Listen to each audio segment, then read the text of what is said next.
Shripad Rajam Sharanam Prapadhe. We come next to the chapter 33.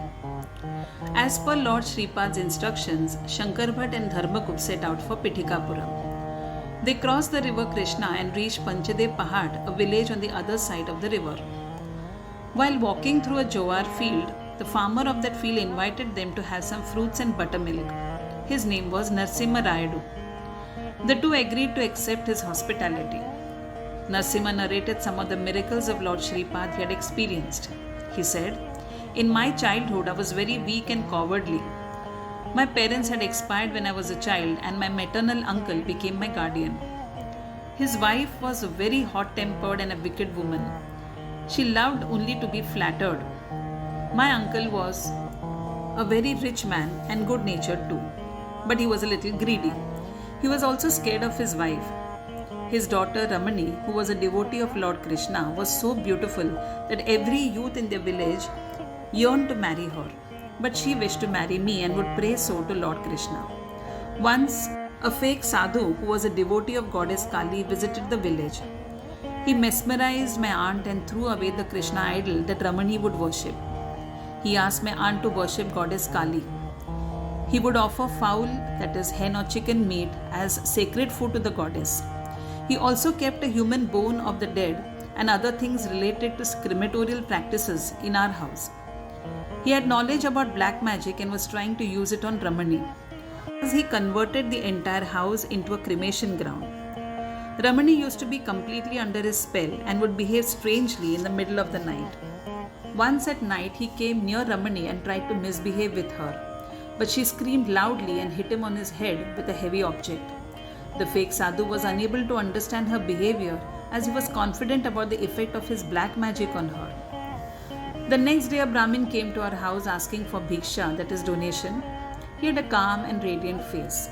Ramani said to him, "We have a lot of evil spirits existing in our house. Take that as donation." My maternal uncle pleaded, "Our family is in despair due to some evil forces. Take our misery and poverty as donation." My maternal uncle pleaded, "Our family is in despair due to some evil forces. Take that evil force as donation."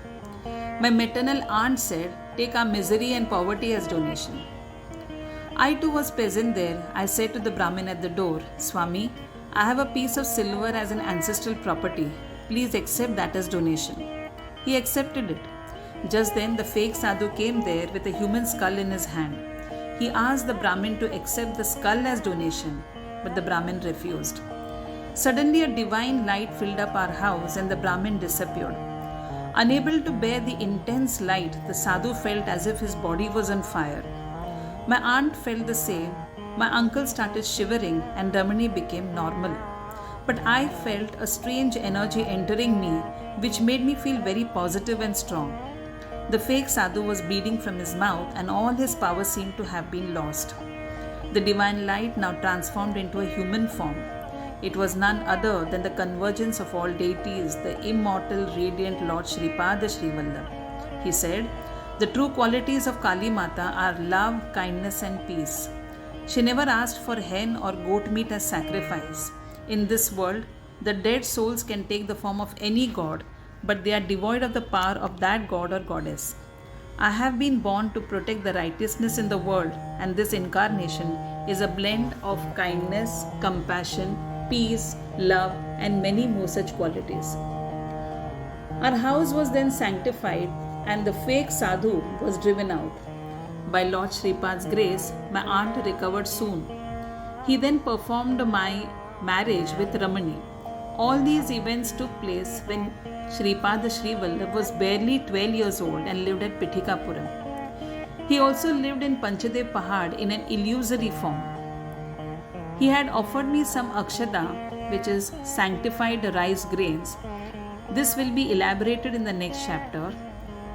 The listener as well as the reader, on reading or listening to this chapter 33, will be blessed with a compatible partner in the married life. May Lord Shripad bless us all. Shripad Rajam Sharanam Prapadhe.